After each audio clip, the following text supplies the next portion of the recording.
Where's Brad? Weren't you in West Bend? Good evening and welcome to a regularly scheduled meeting of the Hartford City Plan Commission. We have all members present, so I call this meeting to order and ask for move to accept the minutes for December 9th, 2024. Motion approved. Dave to move, and now that I turn on my mic, I'll second it. Ralph second. So, okay, so we have a motion and a second on the minutes of December 9th. Any questions, comments, concerns, corrections? Hearing none, all those in favor signify by saying aye. Aye. Opposed, no. Motion carried. At this time, we will do for appearances.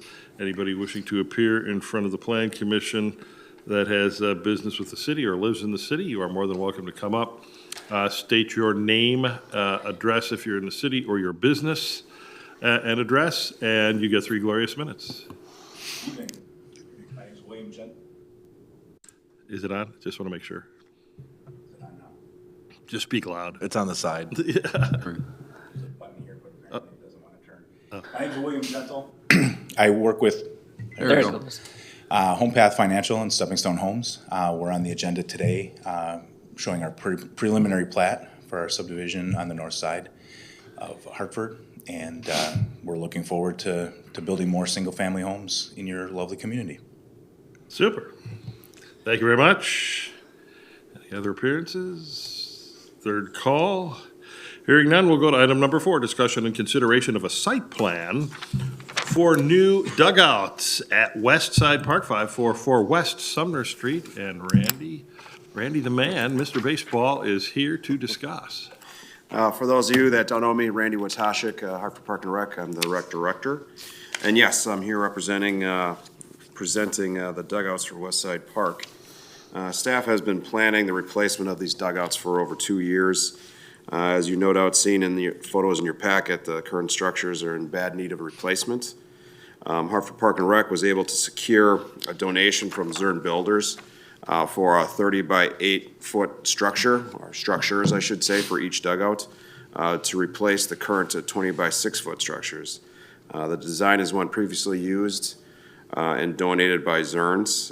Materials will include lumber, shingles, fascia, soffit, siding, trim, tongue and groove. Park and Rec staff will do the demo and the new construction of the dugouts. And staff will work with planning on any landscaping needs for the site. Any questions for staff? This one was pretty straightforward. I don't see anybody that would have a problem with this. I think new dugouts are great. Would look for a motion to approve. I motion to approve. Randy, proof? Yeah, go ahead, I'm sorry.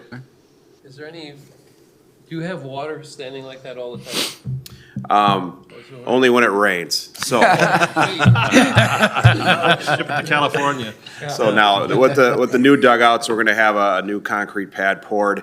Like I said, the dugouts themselves will be 30 by 8. We're going to do a 15 by 30 pad.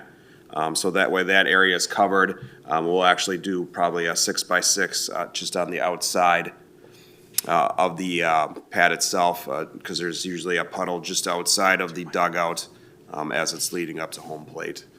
So we'll cover up that area too with our concrete work. So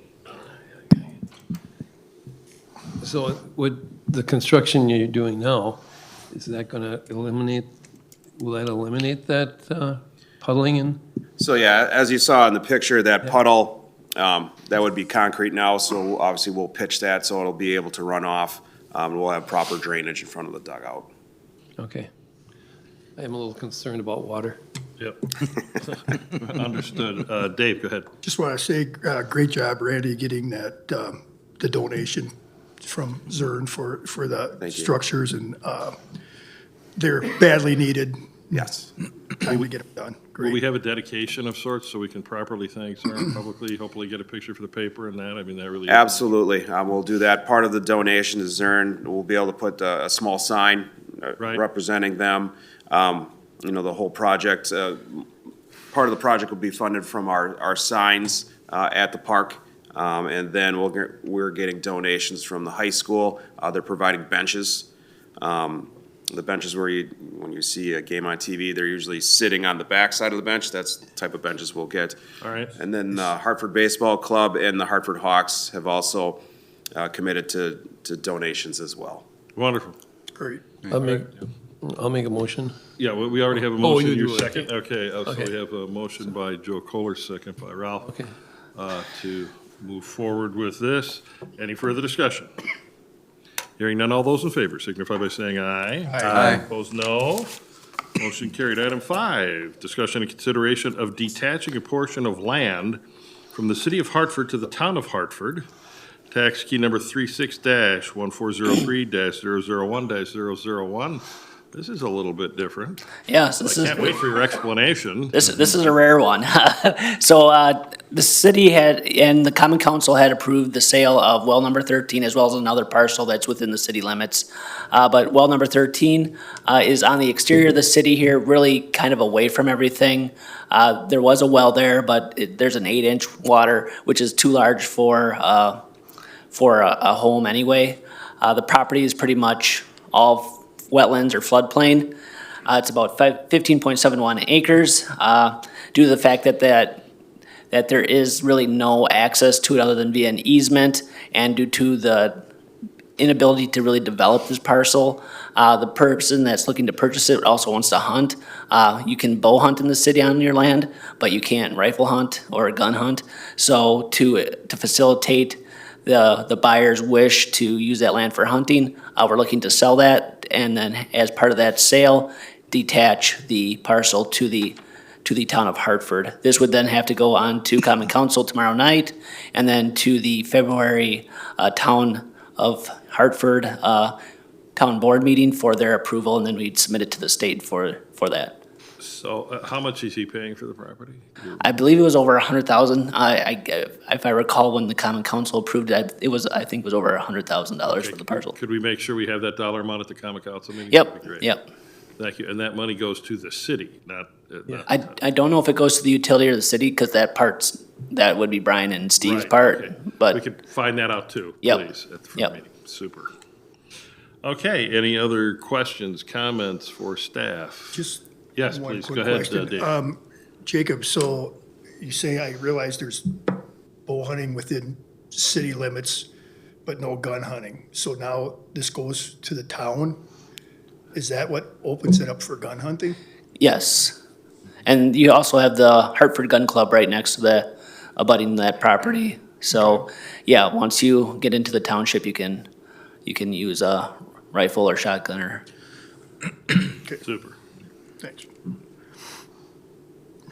Okay, looking for a motion to move forward. We got Brian and Ralph. Oh, sorry. Any further discussion? Hearing none, all those in favor signify by saying aye. Aye. Opposed, no.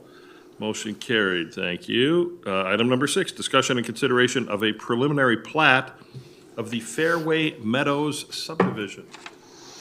All right, before you is the Fairview or Fairway Meadows subdivision. These are the lots that are composed of the Fairway Meadows subdivision. The 2 eastern lots are technically still in the town of Hartford. As part of this process, they will have to annex into the city. So that should be part of the condition of the preliminary plat, is that they annex into the city.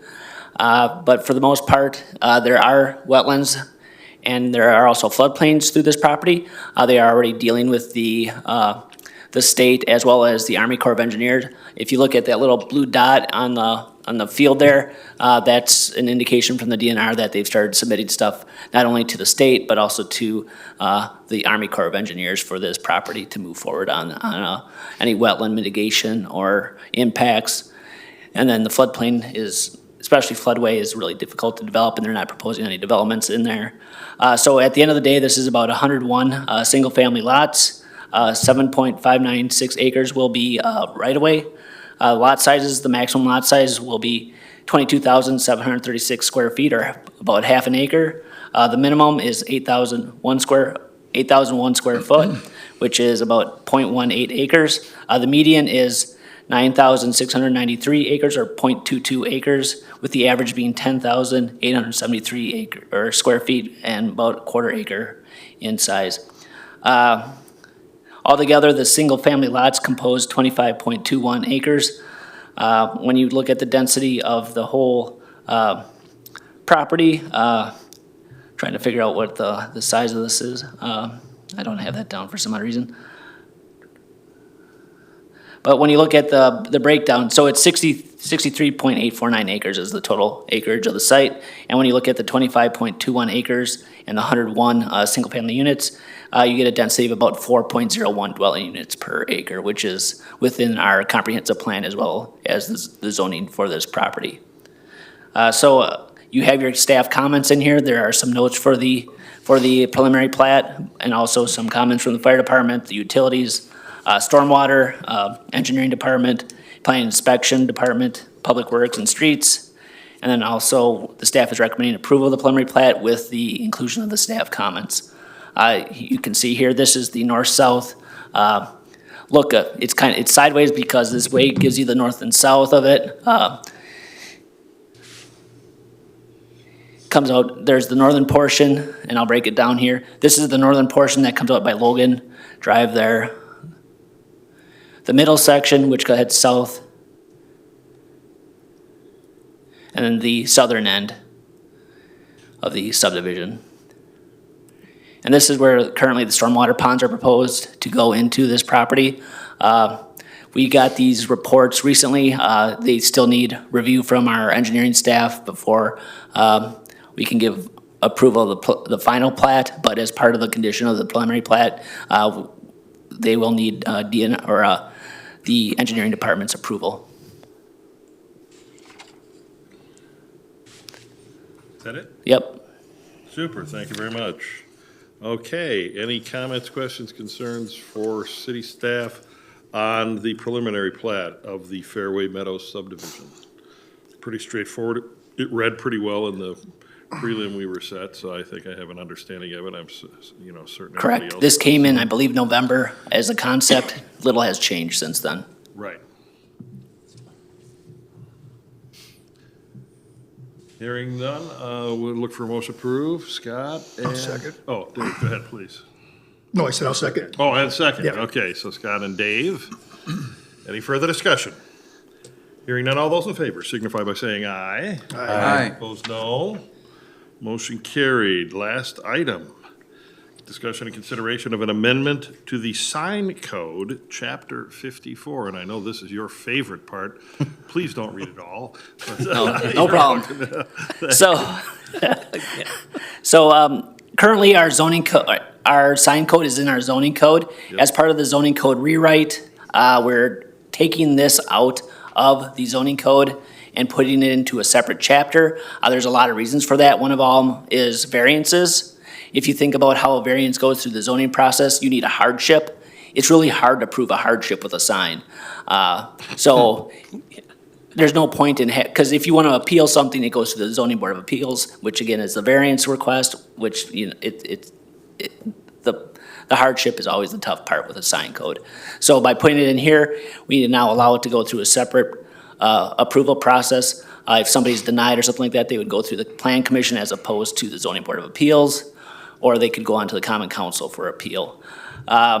Also, our sign code is quite outdated in lieu of Reed Town of Gilbert, which pretty much changed up how all municipalities can regulate signs. We can't regulate signs based on content.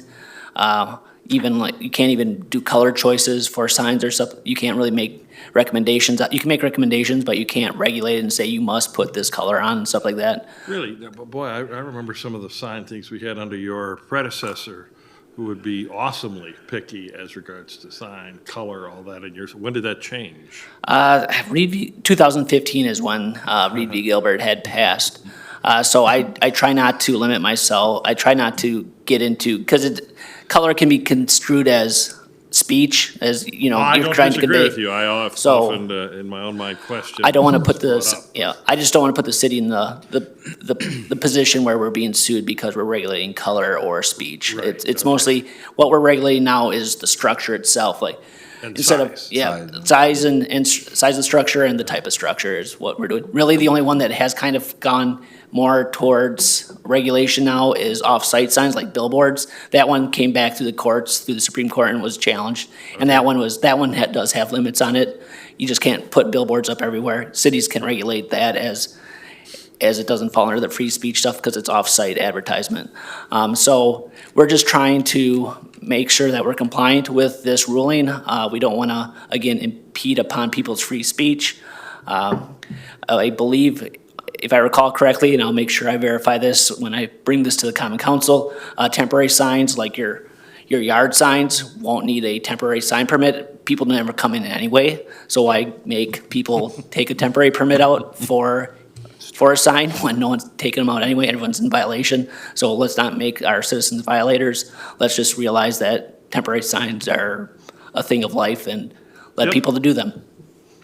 So we're looking for Plan Commission approval, a positive recommendation to the Common Council. And this would go January 28th, which would be the second reading of the zoning code. So the zoning code would then hopefully pass that night. And then this would be read into our code so that we don't have any gap between not having sign code and having sign code. So hopefully these all pass that same night on the 28th.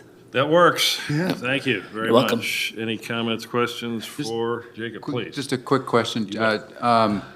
As it relates to the downtown signage versus not Yep. downtown, was there a discrepancy here, or is there any There- difference there? I mean, are we still? Downtown signs will not be coming in front of you guys anymore. I know that will hurt your feelings, but at the end of the day, we were passing them all anyway because, again, we can't really regulate speech or something like that.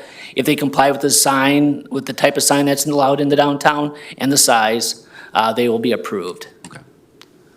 I like the drawings we used to get, though. I'll miss that. We do get some good hand drawings, we do. Any other questions, comments for staff? Hearing none, we would look for a motion to approve. Motion to Dave and approve. Joel. With that, all those in favor signify by saying aye. Aye. Opposed, no. Motion carried. Jacob, you get an A for your speediness of this meeting. We stand adjourned to the call of the chair. Thank you.